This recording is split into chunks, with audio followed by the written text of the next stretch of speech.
The Gospels of Matthew, Mark, Luke, and John constitute foundational texts of Christian scripture, traditionally ascribed to the eponymous figures associated with Jesus Christ. However, contemporary biblical scholarship challenges these attributions, suggesting a more complex origin involving anonymous authors within early Christian communities. This essay explores the historical context of these texts, examining their probable composition dates ranging from 65 to 110 CE, the lack of definitive evidence for direct authorship by the named individuals, and the preservation of their earliest manuscripts. By analyzing the oldest extant fragments, such as P52 from John, dated to around 125 to 150 CE, and their current repositories, alongside hypotheses regarding their geographic origins and the roles of scribal intermediaries, this study elucidates the intricate process by which these narratives were transmitted. Such inquiry underscores the interplay between tradition, orality, and textual evolution in shaping sacred literature. Summary of key findings. The Bible was written by multiple authors over centuries, with the Old Testament compiled around 200 BCE and the full Christian Bible established by 367 CE. All copies were handwritten until the Gutenberg Bible was produced in 1455 CE. The New Testament's canon was set by Bishop Athanasius in 367 CE from earlier handwritten documents, though these were not centralized before then. Athanasius finalized the 27-book New Testament, excluding other texts, with councils like Hippo in 393 CE and Carthage in 397 CE affirming it. Jesus died around 30 to 33 CE, with no immediate records. Paul's letters, written around 50 CE, and the Gospels, composed between 65 and 110 CE, came later, mostly from disciple circles, not directly from them. Other accounts include Josephus and apocryphal texts. The Gospel's traditional authors are doubtful. They are likely by anonymous community members. Matthew, Mark, Luke, and John died between 60 and 100 CE, with their books appearing after their deaths. The oldest fragments, P45 from Mark, P1/P64 plus 67 from Matthew, P4 from Luke, and P52 from John, are now in libraries like Chester Beatty and Rylands, written in places like Rome and Ephesus by unknown authors tied to the disciples. The historical context and composition of the Gospel of Mark.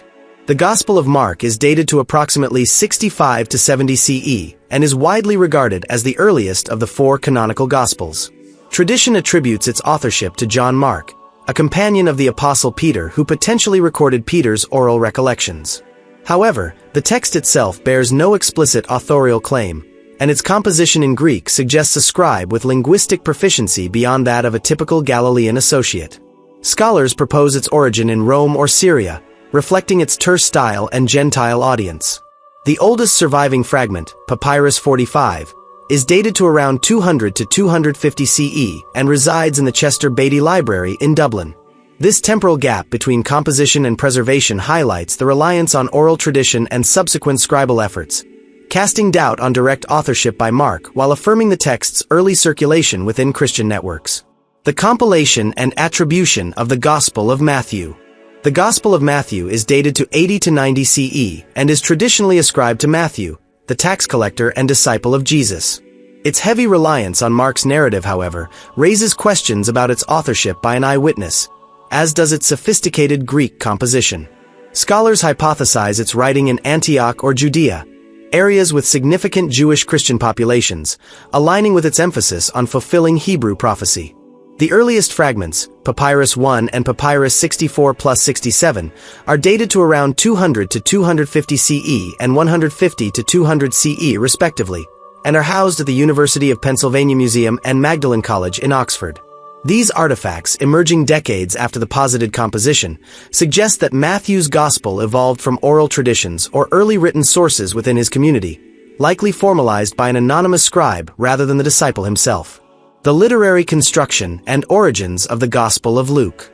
The Gospel of Luke is composed around 80 to 90 CE and is linked to Luke, a physician and companion of Paul, noted for its polished Greek and Gentile-oriented perspective. Unlike Matthew and Mark, its preface acknowledges reliance on prior accounts, hinting at a deliberate compilation effort.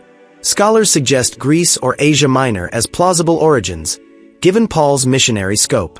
The oldest fragments, Papyrus 4 and Papyrus 45, are dated to around 150 to 200 CE and 200 to 250 CE respectively, and are preserved at the Bibliothèque Nationale de France in Paris and the Chester Beatty Library in Dublin.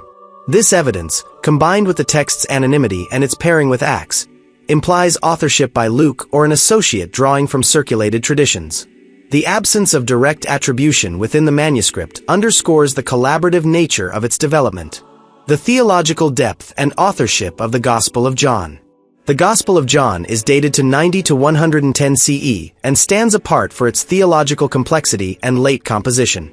It is traditionally attributed to John, the beloved disciple, and its origin is often placed in Ephesus, where John reportedly lived in his later years.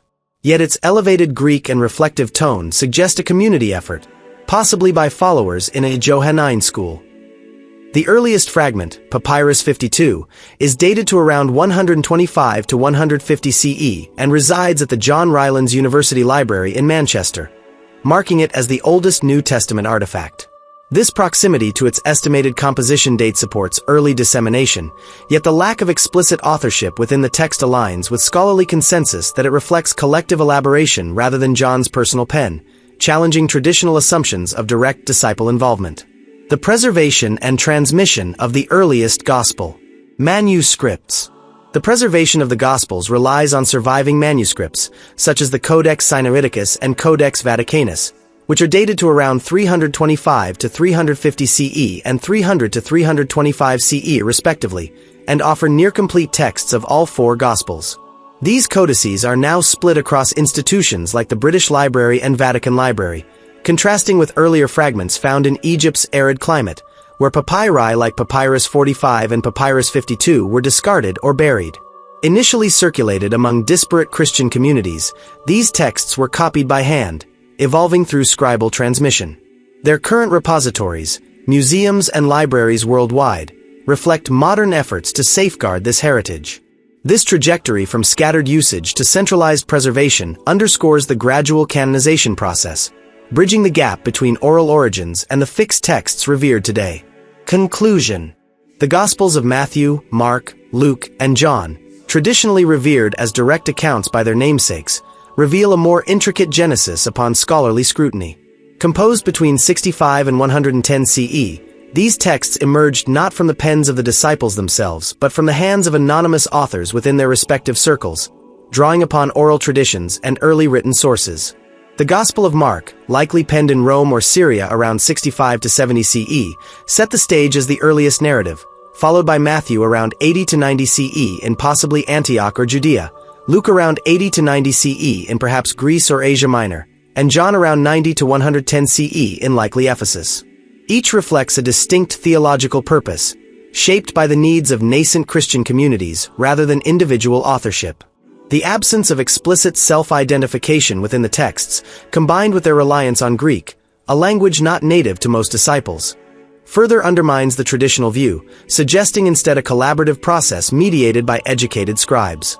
The preservation of these Gospels, evidenced by fragments such as P52 from John around 125 to 150 CE, P45 from Mark and Luke around 200 to 250 CE, P1 and P64 plus 67 from Matthew around 150 to 250 CE, and P4 from Luke around 150 to 200 CE, underscores their early dissemination and the fortuitous survival of copies in Egypt's arid conditions. Now housed in prestigious institutions, the Chester Beatty Library, John Rylands University Library, University of Pennsylvania Museum, Bibliothèque Nationale de France, and others, these artifacts bridge the ancient and modern worlds.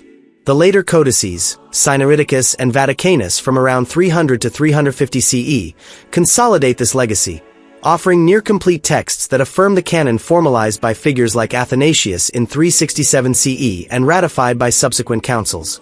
This process, spanning centuries, highlights the dynamic interplay of orality, scribal transmission, and ecclesiastical authority. Ultimately, the Gospels embody not just historical accounts but the evolving faith of early Christianity, distilled through communal memory rather than direct dictation. Their journey from scattered papyri to revered codices reflects both human endeavor and environmental chance, preserving narratives that continue to shape religious identity. While tradition ascribes them to Matthew, Mark, Luke, and John, the evidence points to a broader authorship, challenging believers to reconcile faith with historical complexity, a tension that enriches rather than diminishes their significance. Critical conclusion. Those who steadfastly maintain that Matthew, Mark, Luke, and John personally authored their respective Gospels exhibit a troubling reluctance to engage with the robust evidence presented herein. The traditionalist stance, clinging to the notion that these disciples, largely illiterate Aramaic-speaking fishermen except perhaps Luke, penned sophisticated Greek texts decades after Jesus' death, flies in the face of scholarly consensus and textual analysis. No autographs exist. The earliest fragments such as P52 and P45 postdate the disciples' likely lifespans from 60 to 100 CE by decades or centuries, and the Gospels' interdependence, such as Matthew and Luke borrowing from Mark, belies eyewitness originality. To assert their direct authorship is to ignore the anonymous nature of the texts, the linguistic and temporal gaps, and the clear role of scribal communities in their creation, an act of intellectual obstinacy that borders on willful blindness. Why, then, do such believers resist this reality? One might question their interest, or lack thereof, in tracing the origins of their sacred texts and, by extension, the foundations of their beliefs. Is it fear that acknowledging anonymous authorship undermines divine inspiration? Or a preference for comforting tradition over unsettling fact? The evidence: papyrus fragments scattered across Manchester, Dublin, and Paris, codices in the Vatican and British Library, demands a reckoning with history, yet many choose to avert their gaze. This refusal suggests a deeper disinterest in how their faith was shaped. Through oral retellings, communal editing, and ecclesiastical curation, not pristine dictation from Jesus' inner circle. Such incuriosity betrays a faith more fragile than its adherents admit, one that crumbles under scrutiny rather than adapts to it. Moreover, this blindness raises ethical concerns. If the Gospel's power lies in their message, not their bylines, why cling to a fiction that obscures the collaborative spirit of early Christianity? By rejecting the messy human process detailed here, decades of transmission from 65 to 110 CE across Rome, Antioch, and Ephesus, believers diminish the resilience of their tradition. They opt for a sanitized myth over a dynamic truth, leaving one to wonder, what drives this choice? Is it laziness, dogma, or a refusal to confront the possibility that faith can coexist with uncertainty? The facts stand clear. The question remains why so many prefer darkness to light.